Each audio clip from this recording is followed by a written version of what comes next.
Damn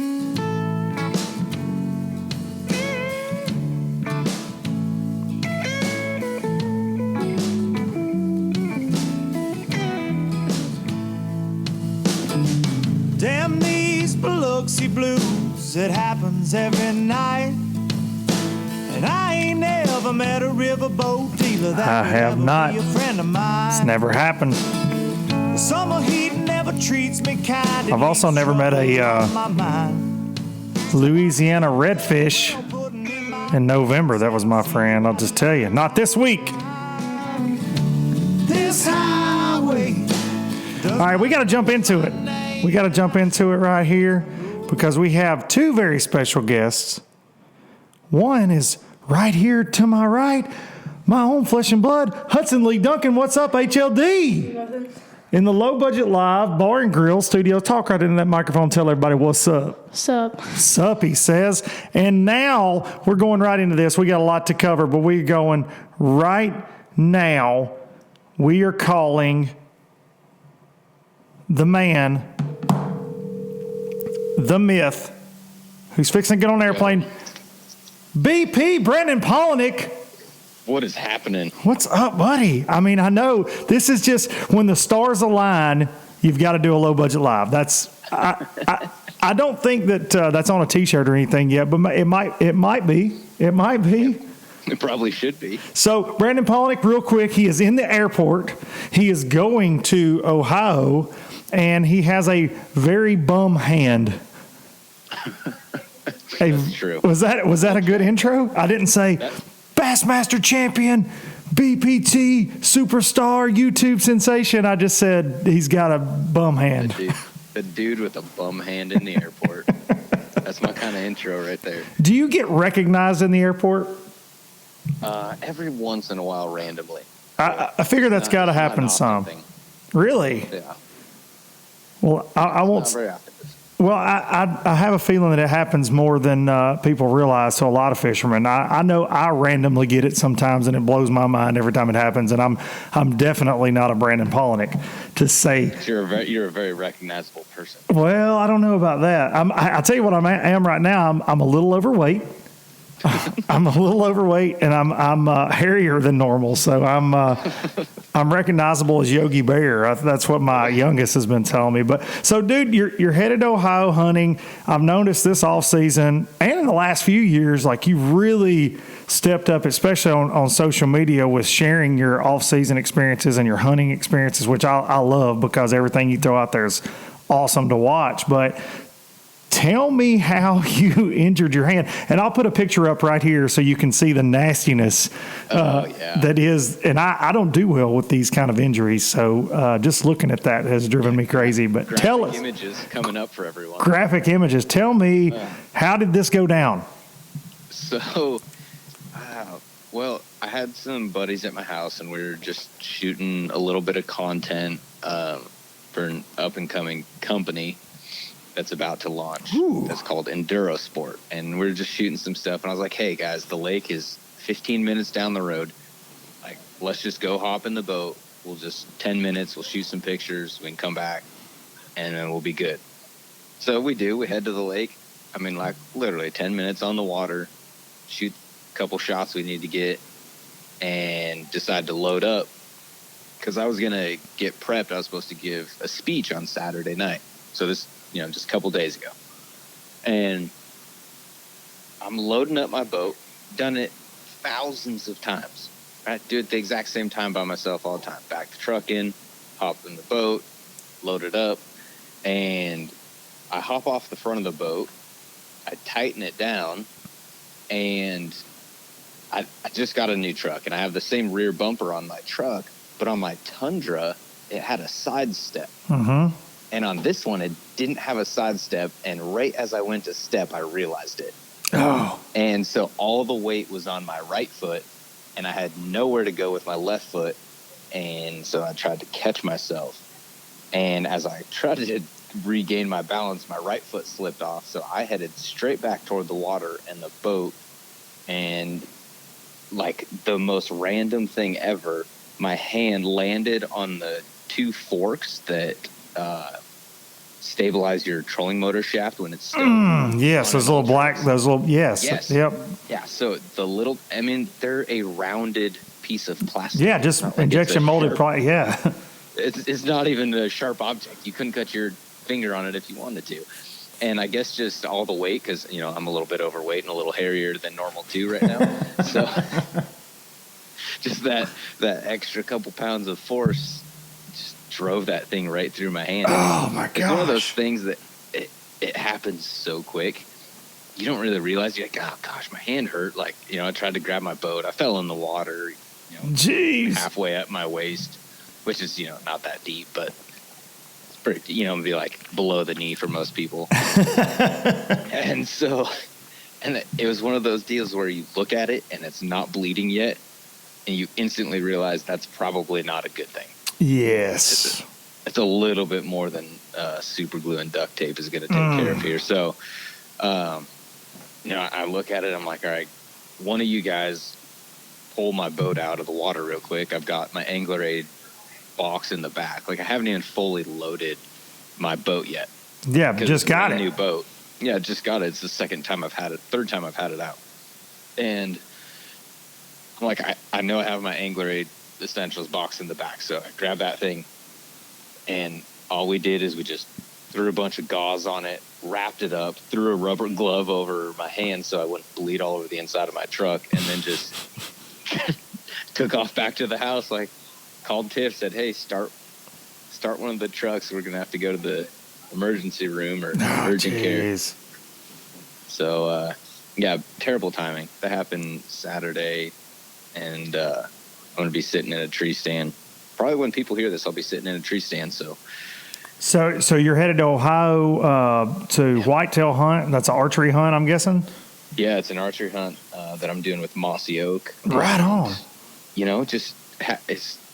I don't think an archery hunt with 6 stitches in the palm of your hand is a real good thing when that's the hand that you have to hold your bow with. Well, you're not supposed to grip it anyways, right? Isn't that what all the real amazing bow hunters tell you, just to let it rest? See, there, you're good. You're good. That's right. You let it rest, and it just... I don't know if you've ever really noticed, but there's a lot of tension on the hand when a little bit resting it. A little bit, yeah. I mean, I'm no Robin Hood, but I think you may be screwed. But will this be something? You said Mossy Oak, dude. I've got to applaud them. I know you work with those guys, and a lot of guys do. Swindle and Jordan Lee and Ott, and Kevin. That Mossy Oak Go is the deal, man. Yeah, that thing is really cool. So will you be shooting something for Mossy Oak Go, or can you talk about it? Or so they're not actually even shooting anything. Okay. I brought for this one. We're not. I brought a couple GoPros. Okay. I'm gonna be probably just kind of self-filming it a little bit for what I can. I've never sat in a tree stand. So because you're aware. Spectacular. Okay. Well, let me tell you, it's a lot more boring than what you get to do, where you get to roam around and actually try to relocate animals that move and things. No, you're just going to sit there and wait on them to come by. But if the rut's going on at all, which I don't know in that part of the world, it can be really fun, man. Yeah, it should be. I'm looking forward to it. It's a new experience for me. I've watched hundreds of hunting shows, online and on TV of dudes killing them out of tree stands, and I've just never done it out west, and so I'm excited to, new experience. It is definitely a foreign concept out west. So you like to hunt in the off season. I know you're working hard on this new company. Tell me a little bit about the enduro sport, what we can expect from that, if you can tease it at all, because I didn't really expect that. But drop me a little nugget in there. It's really just a company that a buddy of mine got started. It's a supplement company, so it's a non-stimulant, almost like a coffee energy drink replacement. Okay. And helps with focus and stamina and, a lot of those things that you need when you're standing on the front of a boat. Yes. And he's actually younger than me. I've known him since he was 8 years old. But he started this up, and, he's really into kind of the nutrition, working out, but he also loves the outdoors. He loves to fish, awesome. Loves to hunt, fished for a little bit in college and everything. And so he started this up. He's like, hey, pretty much will you help me out a little bit? And I said, Yeah. Of course. Just help out just because it's like family. So That's awesome, dude.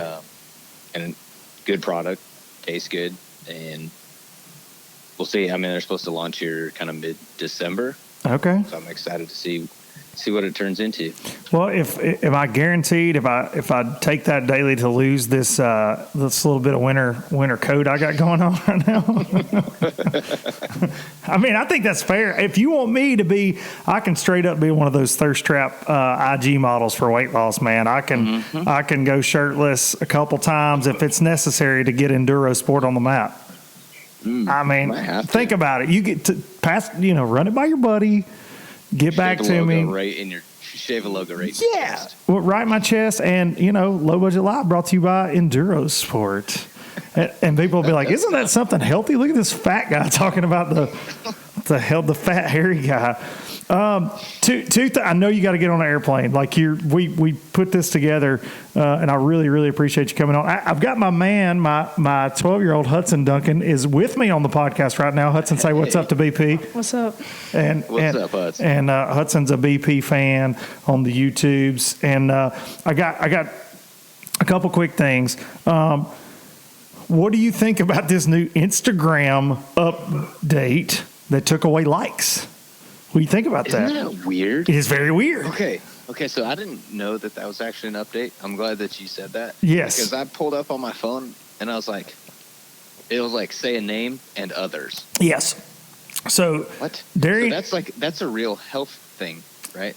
So yeah, of course. It's weird. I can still see it. I just have to go into my insights. That's right. I can see that. Right. So I can still pull the engagement because you need that for, business stuff, sponsorships. Right. Like they want to see like that people are actually engaging with your posts. Yes. From a mental health standpoint, it's weird for guys very like weird in our age to think about it because we didn't really grow up in that at that age. Mm-hmm. But it's a real thing. Like if you study it of kids like really getting down on themselves because no doubt they don't get likes on social media. Well, I hope it changes that mentality or it changes this, hey, you need to post, whether we're talking about scantily clad chicks or, you know what I'm saying, or extreme craziness that people do to get likes, just chasing likes. Yeah. Maybe it will change that mentality a little bit because, I'm never going to get as many likes as somebody that probably is of the opposite sex and wears a lot less clothes, obviously. But you kill it with content. But dude, it's almost how we grade ourselves too. For me, I know for sponsors we give that stuff out, but it's going to be different. Like looking at it, you're going, okay. And you're a guy who's really done well on Instagram and YouTube and Facebook and all the social medias, as my grandmother would say, social medias. But it's amazing to see that they're making. That's a big change. We'll see if they stick with it. I know that Gary Vee had talked about it some. Darian was telling me that on this trip we've been on this week. But one other thing, while we're on the social media thing, and I've talked about this on LBL, social media versus Bass Pros or YouTube versus Bass Pros. This is something that I've talked about a lot, and I feel like you're very passionate about YouTube and you work your butt off at it, and you're very passionate about social media, but it's definitely different. There are two different columns there when you come to, a Van Dam who built his career over tournament earnings, winnings, magazine articles, seminars. But then you've got these Guggen guys or Ben Milliken fishing or, tons of others, Tyler's Real Fish, all these guys that are doing a great job that aren't necessarily tournament fish. I know Ben Milliken fished a few tournaments, but there are a lot of people that are getting their information from those guys versus just Bass Pros now. Wouldn't you agree with that? That there's this big paradigm 100%. Shift going on? 100%. And I don't devalue any of those guys. No, not at all. Can create immense amounts of value. And honestly, a lot of it is easily more trackable. No doubt. Really what it comes down to is that just the times and technology have changed, right? The modern fishing world has changed. Before, the only value you could find as a company was a TV show or an angler with a patch on his shirt. Exactly right. And that was literally and then maybe some magazine articles and things like that. But outside of that, there really wasn't a way to create value. as a tournament angler or any, like, you couldn't even be a YouTuber before Nope. 2005 or whatever it came out. And so it's just changed, and you see that in even tournament fishing. Like, it evolves where you all of a sudden have to be able to create some of your own content and talk about your sponsors, because that's an avenue of value, where you can create, it's like this weird battle of marketing versus sales. Mm-hmm. Like, marketing supports sales, but it's not necessarily your main job to sell. That's to right. Sell something, right? You're bringing awareness of a brand, a product, and it's hard to quantify that exact value. That's what I try to express to young fishermen. They're like, well, man, I can do this for a company, just from my own experiences at TH Marine. It's like, well, yes, you can create awareness, but those actual sales dollars, it's hard to quantify what each and every angler does for a company. I mean, yeah, like you said, the YouTube guys, if you throw out a code, or if you throw out a code on Instagram for a company, you can track that without a doubt. But it's very hard to quantify it, to say the least. Yeah. Yep, very much so. How long do we have before you board the flight to massive buck territory? I don't know what group they're on, but they're already walking on the plane. I love this. I just have my headphones in, so I can't hear. I love this. So I'm going to put you. I'm going to put you. Start moving. I got to go. Okay. Well, I'm going to put you on the spot real quick. What do you think right now? Where's your mindset after year one on Bass Pro Tour? What do you think? Strengths, weaknesses, anything like that you want to get? You can get into what you want to get into, or not. I mean, obviously, my history here and the things I've talked about and stuff like that. And I feel like I am open-minded about it, obviously, but I do have my opinions.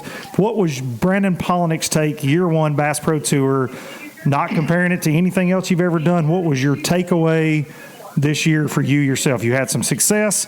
The videos were awesome. Go. For me, I would say, like, it has phenomenal potential. They have a team of people that understands a lot of the media stuff really well. But then there's also some things that I would like to see changed. I know right now, like, all the rules meetings and things like that are going on. And so I don't know how far into all that they are.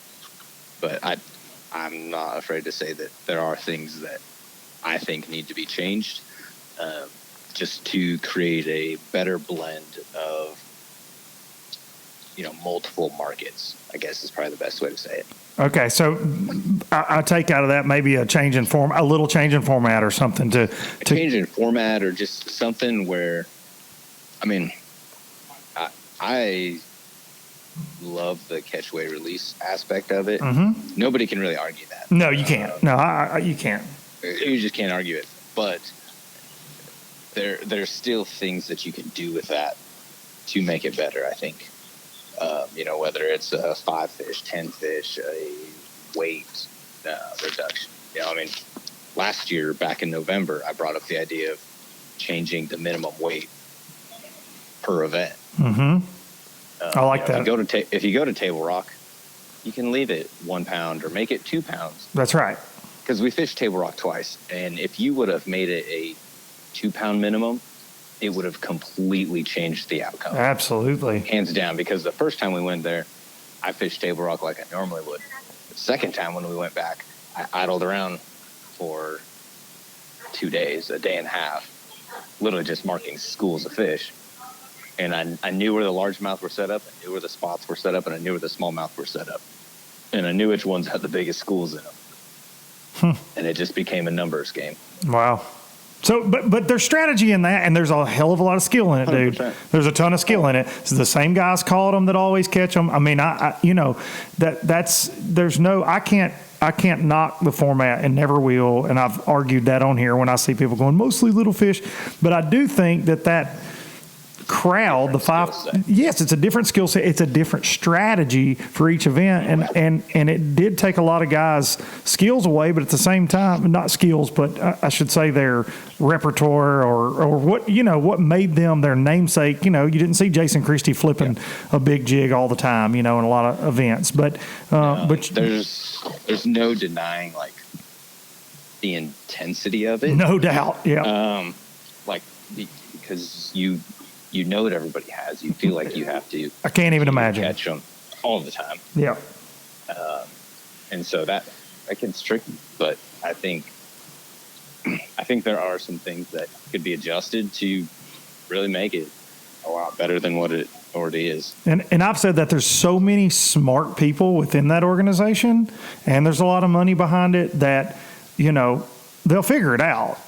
They're going to figure it out. Like it's you know, and that's the thing. But well, thanks for your honesty. Thanks for throwing that out there. And I don't want, listen, I said this before. I mean, this turned into, in the last 2 or 3 episodes for me, a controversial podcast, which is funny. Yeah. But you know me very well, and you've done this. You did this well before I was controversial talk show host guy. So I'm definitely not that. I was just stating my opinions and things got out of hand. But, dude, go get on your plane. Go kill a huge Ohio deer. And if you're not following Brendan Palaniuk, which you definitely are if you found yourself here, but if you're not, make sure you are. And make sure you check out Enduro Sport. And good luck with the hand. Take care of it. Thanks. Text me a picture of a big buck, buddy. Oh, I will. All right. Brandon Palaniuk, anything else you want to say before you get off? No. Oh, I like it. Thank you, BP. See you, buddy. All right, we'll see you, man. Brandon Palaniuk, Hudson, that's low budget live. That's royalty right there. You just got to talk to, well, I mean, you kind of listened. What'd you think about it?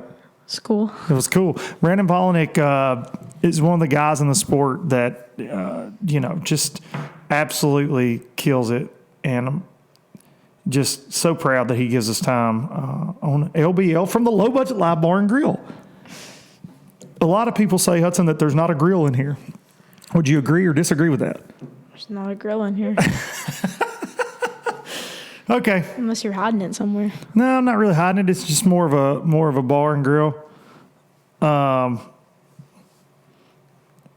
You're not going to believe this, but I'm getting another text right now from another superstar.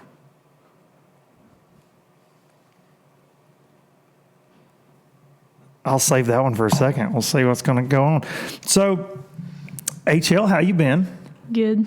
It's rare for us to start a low budget live, not so live, brought to you by StarTron. StarTron for all your ethanol punching in the face needs. It's rare for us to start it with a phone call in the beginning. I normally do those towards the end, but this week was a little different. Brandon Palaniuk and I were texting back and forth. I was like, hey, man, you want to jump on a call? He says, yes. So we doing a dang thing, boy. And may have us another one. May have us another one right here coming up shortly. So before, on the Andrew Upshaw episode, I think I mentioned that we were going to Venice, Louisiana, Hudson. Don't you giggle. Why are you laughing right now? Because 2 of your cars broke down on the way up there and the way back. Oh. Hang on a second.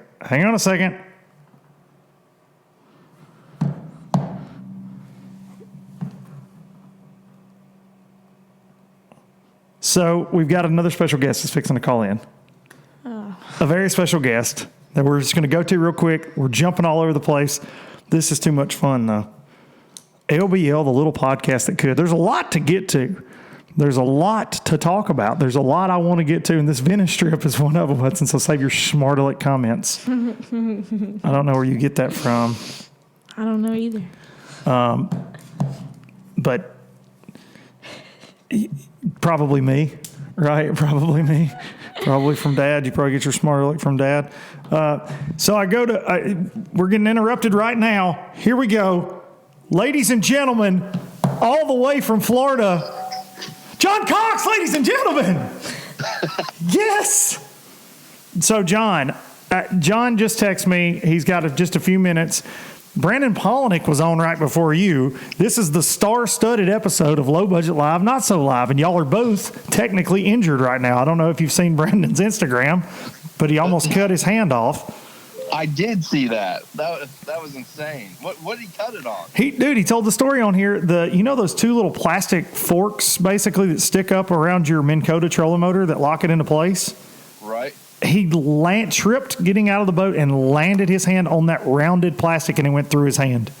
Oh my gosh. Yes, unbelievable.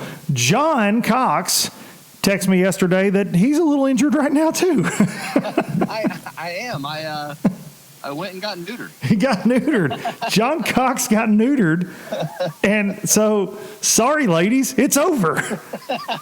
It's over. He's thrown in the white flag. How in the heck are you, buddy? Are you have you had a frozen bag of peas and all that kind of stuff so far? Yeah. I kind of been laying around a little bit. But yeah, starting to move around a little bit more, and things are going good. But man, it was so crazy going in. I went on one of those ones. It was kind of like when you take your dog or cat to get neutered out of like the bus, in like the parking lot. It was like one of those. It was the guy from the billboard that did mine. It was scary and kind of funny all at the same time.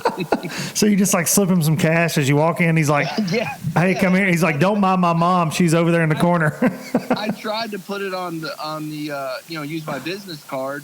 And he's like, oh, no, cash only. Oh, cash only vasectomy. Yeah. It's one of those things I don't think you want to, skimp out on, John, but it's like a boob job. You don't want to, you don't want to mess around with those. So you said you've been catching up on LBL, and dude, I gotta hear it from you, because I talked about it in one of the last couple I've done. So I'm reading these articles, and you and I hadn't talked in a while. We've both been really busy. You're going to fish both tours? Yeah, I know. Isn't that crazy? Dude, it's insanity. First of all, you're a crazy person. Well, I know. And I thought about it, and I was already, the last 2 years, I did the same thing. I fished that many tournaments, fishing, both the Bassmaster Open divisions and fishing the tour. So, I'm going to still fish the same amount of events. That I was doing before, but I think I might be able to maybe make a little more money, hopefully. No doubt. Maybe. So are you going to run, I know you obviously run Crestliner, are you going to run two boats? Well, so I probably will. For the elites, I'm stuck using the one the whole season. They want it. I tried to talk with Tripp and try to get them to, allow me to use the PT20 in the down south, and then we went up and did the northern swing to switch to the Bass Hawk, with the higher sides, the more walleye looking boat. But he said that they were too different. So I'm going to fish the entire Elite Series out of a 18.5-foot walleye boat with 200. You're a baller and a madman. So, yes. But then I'll probably use the other one for some of the FLWs. I don't know. I haven't really read the rules in the FLWs, but I'm pretty sure, I don't think there's you have to finish you have to use one boat the whole time. So I got you.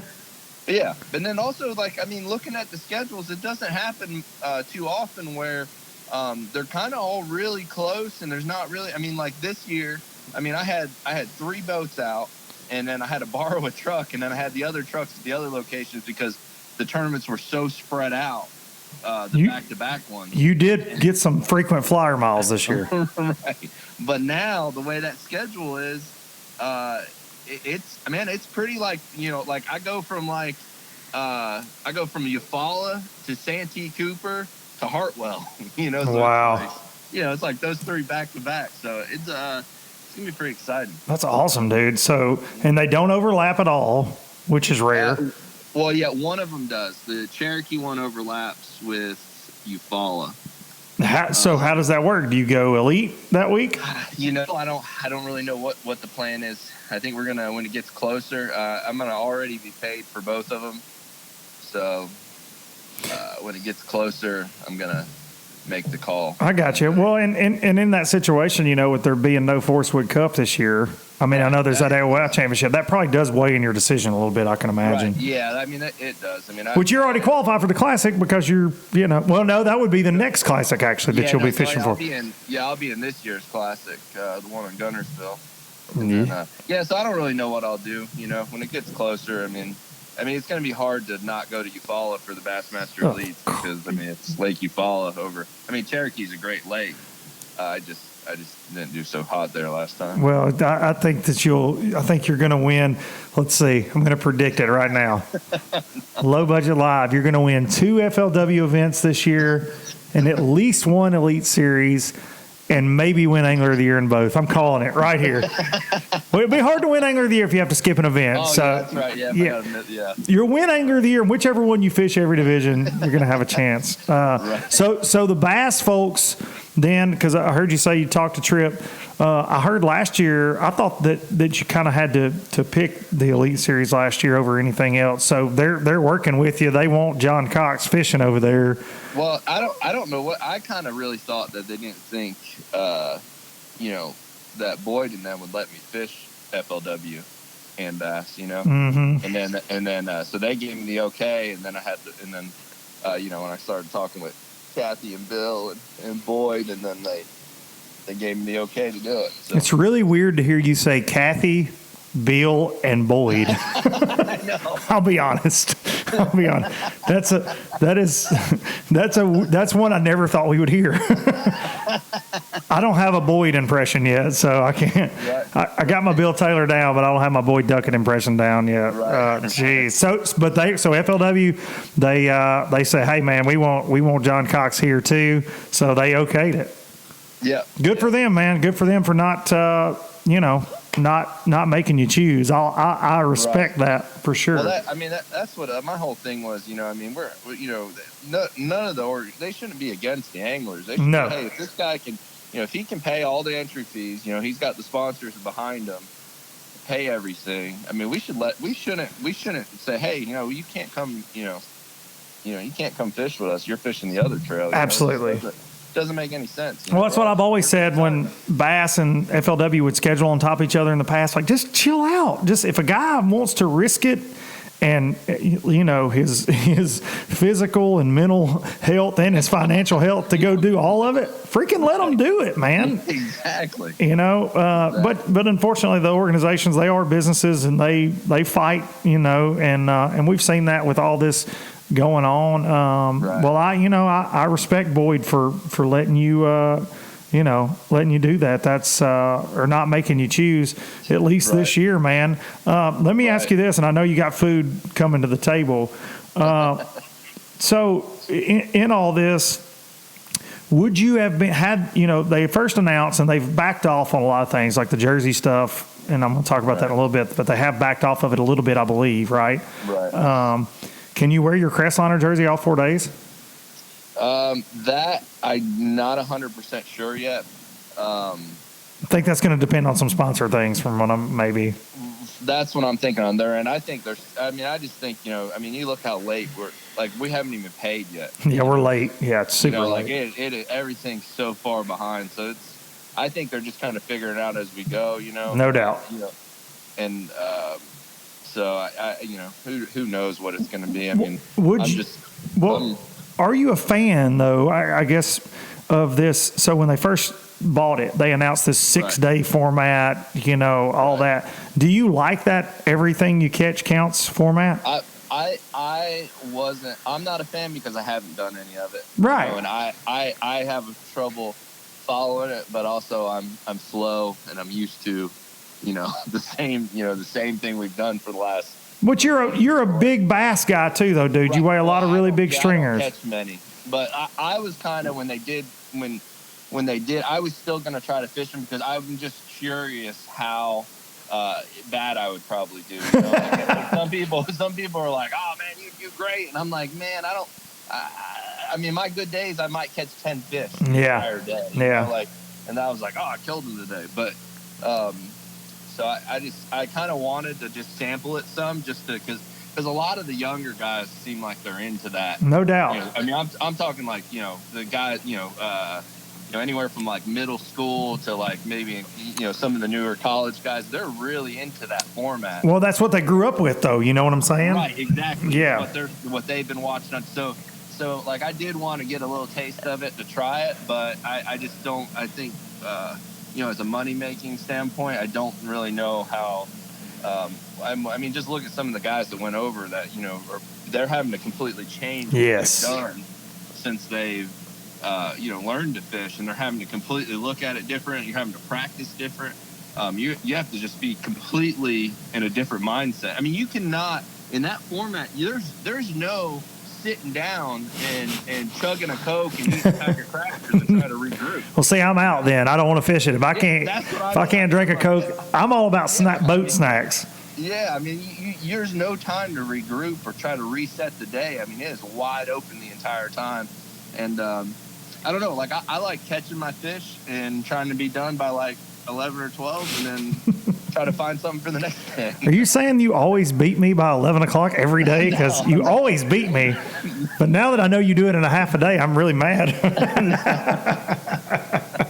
Oh, dude. What's for lunch? What's for lunch, John? Oh, man, we started going to this new place called like Rhonda's Kitchen. Rhonda? I think the closest person our age in there is about 70. But the food seems to be pretty good, so we've been going there. Is it like big Rhondas or just Rhonda? I don't know. It's probably a big Rhonda. I think if it's a good place, it's big Rhonda. Right. Ain't no doubt. All right, John, go eat. All right, buddy. I appreciate you calling. This is awesome. Hey, this is a star-studded Low Budget Live. John, anything you want to say to the Low Budget Live crowd? Man, I'm just telling. When I was laying on the couch the other day with peas on my stuff, you had the horses in the back. I love listening to you. Well, I appreciate it, John. I was like, you know what, the day went by so quick watching them all. So that's awesome. I appreciate that you do the time and put that out for everyone. Well, I appreciate you, John. You're a good man. You've always been a good friend. And if y'all don't follow along next year with John Cox, whoo, boy, are you going to miss an entertaining ride. Thank you, John. Tell everybody we say hello down that way. I will. See you, buddy. John Cox, Hudson. What the heck? It's star-studded. I think you bring out, look right there in that camera and tell them, say, I bring out the star. You didn't really say anything to John. No. It's okay, though. It's okay. John Cox, he's having lunch at Big Rhonda's. Big Rhonda bringing you Low Budget Live. I kind of hope Rhonda listens to this. What do you think? That'd be cool. That'd be cool. Get Big Rhonda. Low Budget Live brought to you by StarTron and Big Rhonda. Big Rhonda. Big shout out to Rhonda for feeding John Cox. He's going to need all the protein he can get for the FLW, whatever they're calling it, Pro Series and the Elite Series next year. MLFLW, Hudson.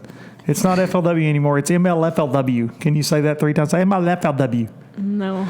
Well, I said MLFLW being funny on here, and turns out that's what the company is actually legally named, MLFLW. Probably watched it. They probably did. They probably took it from me, didn't they? Oh, they watching. Hudson, who was the better interview between John and Brandon Palaniuk? I'm going to put you on the spot. Probably Brandon. Brandon? Yeah, you're a Brandon fan. Because of the hand? Mm-hmm. Well, John got neutered, so that's a pretty big deal, too. You don't understand that yet. But John Cox and Brandon Palaniuk coming in strong today. When you hear this, it will be your Low Budget Live for Monday, November 18th. This is actually being recorded on Sunday. We'll let you in a little secret. But just got back. We'll go back. Just got back from Venice, Louisiana. And quit your giggling, bro. Quit your giggling. Not cool. So Venice, Louisiana is one of my favorite places on planet Earth. I've said it on here many times. Without question, it's one of the greatest fisheries the entire world has to offer for multiple species, whether it's bass or redfish or speckled trout or offshore for tuna, marlin, red snapper, triple tail. List goes on and on and on. Incredible place. I love it. I love going down to the Venice Marina. I love the people down there. It's awesome. Did not enjoy it this week, did I, Hudson? And Hudson's so excited about it. So in the last couple of weeks, y'all know we've had a lot going on in our family. We unfortunately, we lost our TT. We did. And so we've been trying to take care of old Big a little bit. my dad, Hudson's granddad. And so I was like, we had this trip planned. The guys from Ranger Boats, Darian is fishing, who sucks, went with me last year down there, and the Ranger guys. And the Ranger guys brought a couple of aluminum boats for us to fish out of. So cool. So cool. And I actually went out and got one from them. Little center console RB200. Cool little boat, aluminum boat. And we did this last year, and with the help of a couple folks down there, John Limley and Captain Eric and Captain Mo Newman from Journey South Outfitters, they kind of told us, hey, man, go in these areas. And we caught a lot of fish last year. Weather was beautiful. We went the first week of December. We were going to do this trip the week that my mother passed away. Had this trip booked, VRBO, houseboat, whole nine. So all this has happened. We rescheduled for this week when we can only go for like 2.5 days. Left last Wednesday. And that's why there's been no podcast until now. I invite my dad to go. I've been telling him, man, hey, man, you got to go. And he's, Dad's, I think you'd say he's having he's lost. We're all lost without TT, right? But we got to honor her every day, right? That's what we do. And so I talked Dad into going. I'm like, man, it'll be a great trip. We're going, my man Spank, Big Spank, Scott Orange from Ranger Boats, cooks like a madman. He is one of the best friends I got, and just an all-around great guy, but an amazing chef. And he's like, I got the food. Come on down. So we load up in the Nissan Titan, and it has 55,000 miles on it. You can just quit this mess anytime. You can just quit making fun of old Pop. So we load up, hook up to the Ranger, start driving south. I pick up stupid Darian is fishing. I'm still blaming him for this. I think he had something to do with it. But cruising, pick Darian up in Birmingham, we're rolling. Get about to Tuscaloosa, Alabama, roll tide, and get a warning on the truck. It says engine power reduced, and I'm going, what the what? And I cruise at 70 miles an hour, but I have nothing, no power. And I keep her rolling for several miles. Get a hold of a diesel mechanic I know. He's like, pull over on the side of the road, let it reset. Could be a computer issue, yada, yada. So do that, reset it. We're good to go, baby. Southbound. We take off. We're about 30 miles north of Laurel, Mississippi on I-59. Thing comes up again. Power reduced. The old Titan. And I call a Nissan dealership where I got the truck. And Carter Andrews introduced me to some folks and got this Nissan Titan back last year at a place in Nashville. So I call them and I tell them what's going on. And they can just go, oh, no. I'm like, oh, what? Oh, no, oh, what? So they tell me about a dealership called Kim's Nissan, also Kim's Chevy. Kim owns every car dealership in Laurel, Mississippi. Never got to meet Kim, but they were incredibly nice people. Some fishing fans down there, and we roll in that big wrap truck and just begging for help, right? And one of the guys that works there walks up, and we're talking, and he goes, I unhooked from the boat in the parking lot, and they're asking us where we're headed, and I'm telling them we're going to film, because that was the thing. Tanner Lyons was coming to film a traveling circus, had all of these moving parts, and had to get to Venice.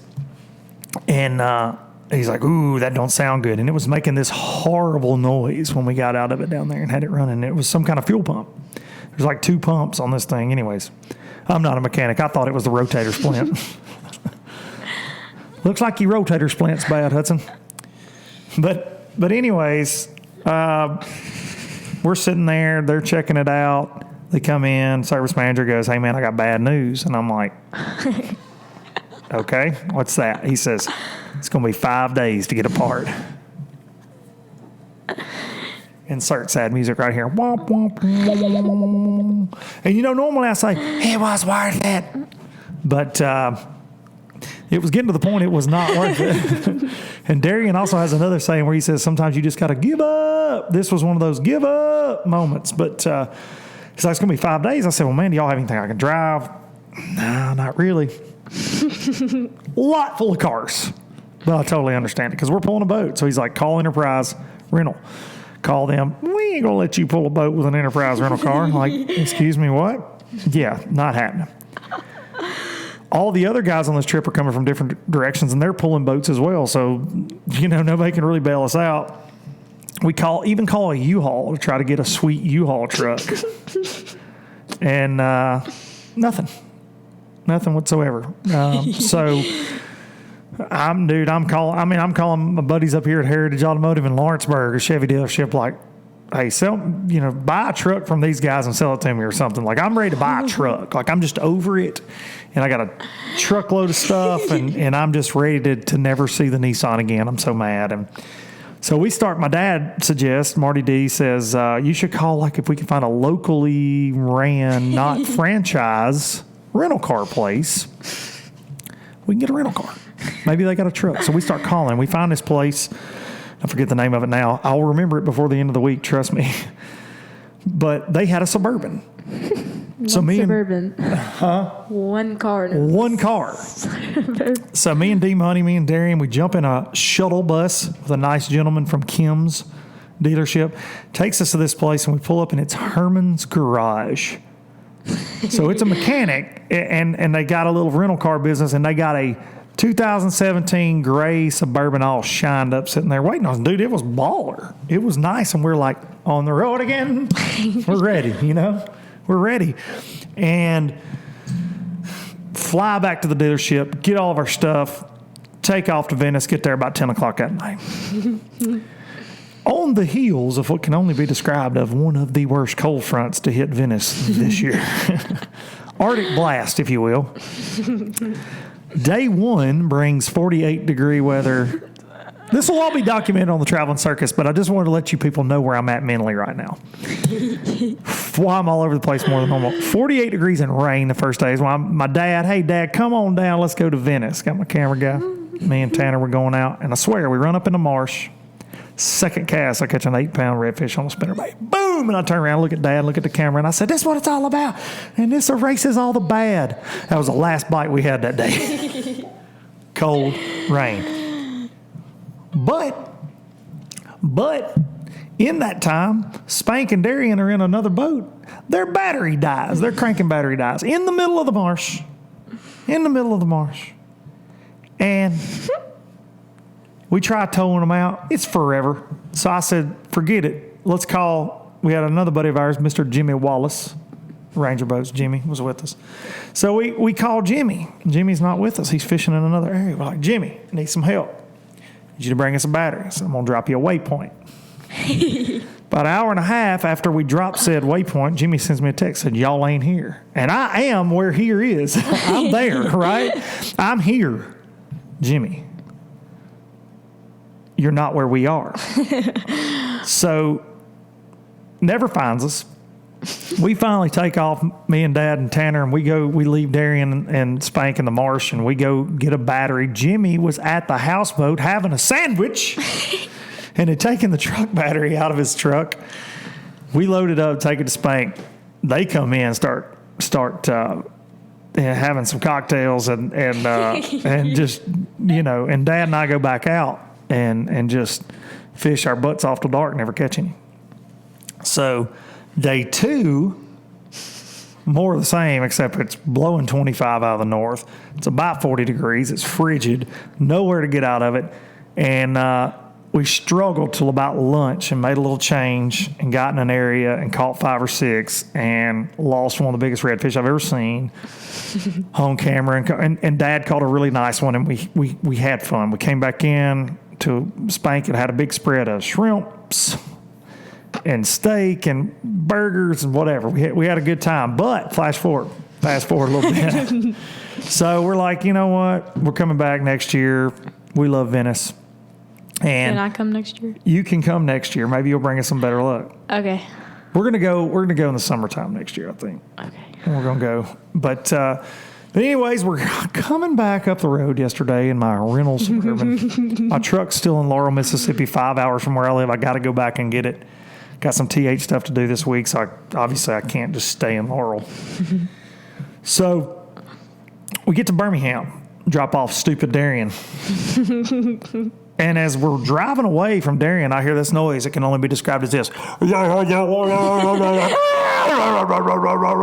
that in the front end of this truck. And my dad, who is a super, super panicked human being most of the time anyways, goes, what is it? And I'm like, and I'm always like, send it, full send. I don't pay any attention to noises. They'll just go away.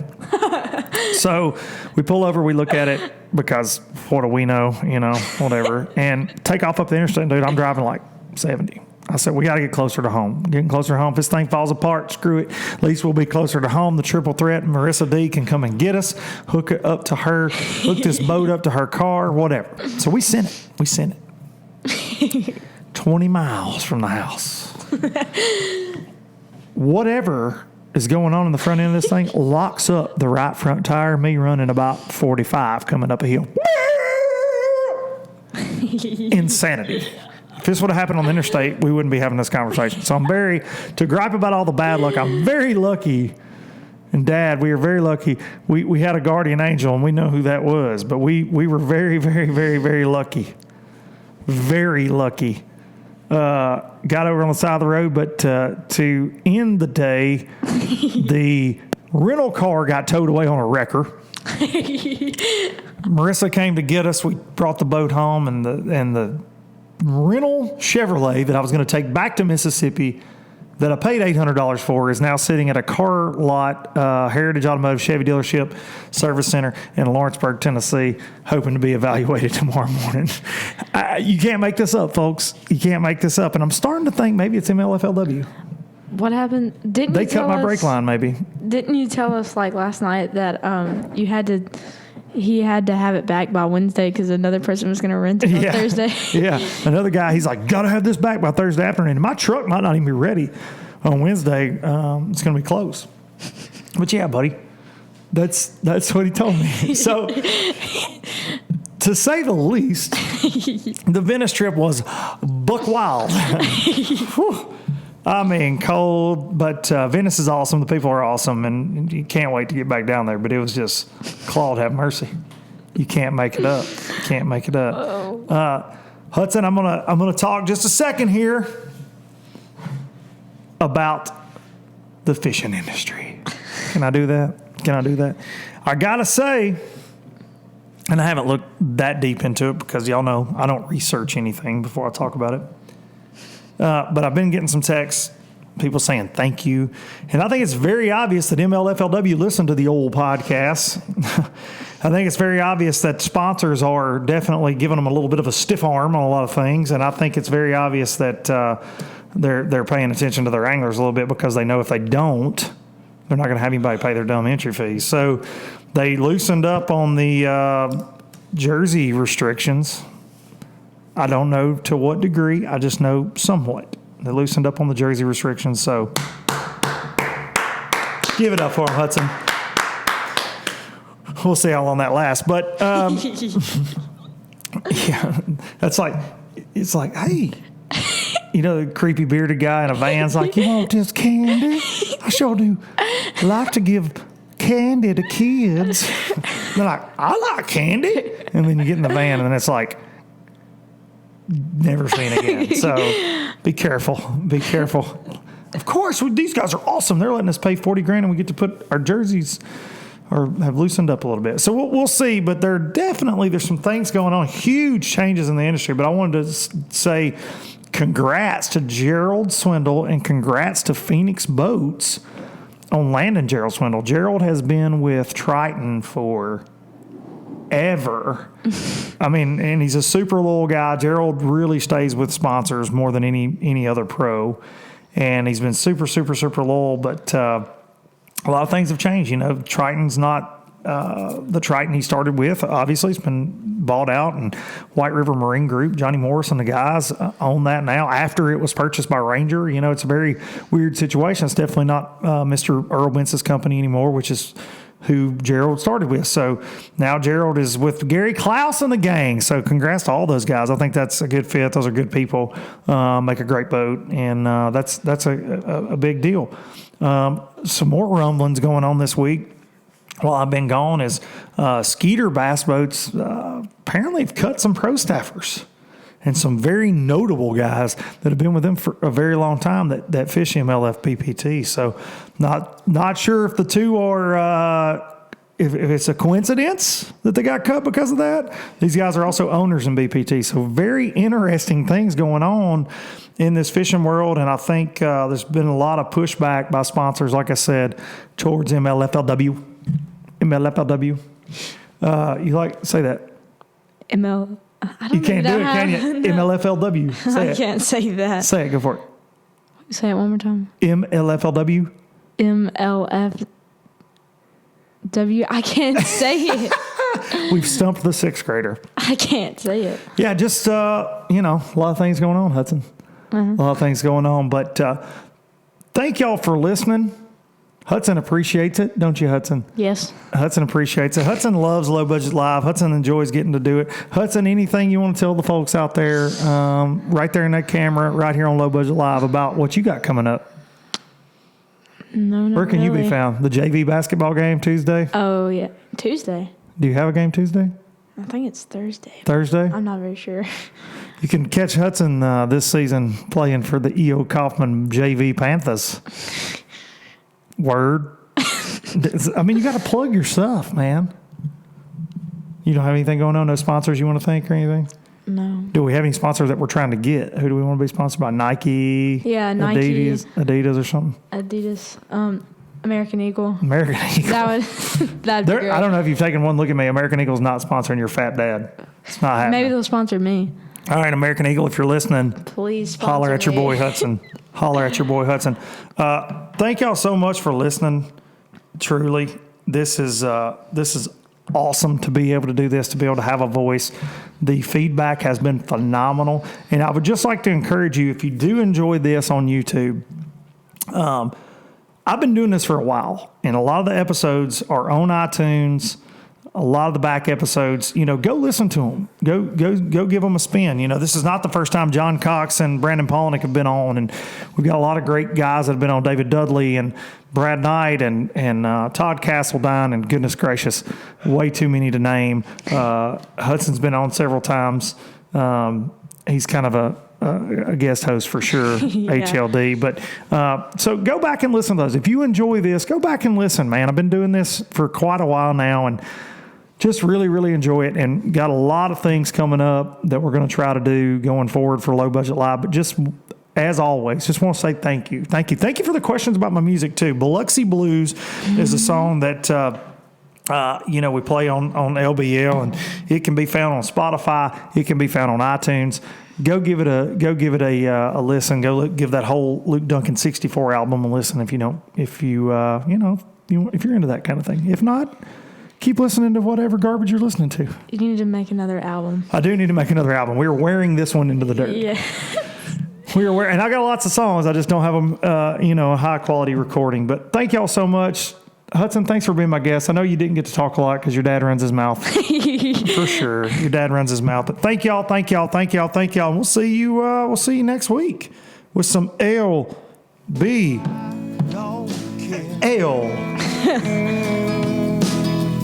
Heading my way for another place, and I got 3 good tires and a spare.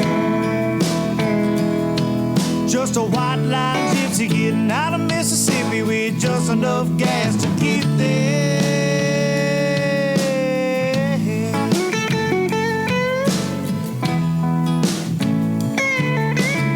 From Jackson Town to Tupelo, I never could make it last.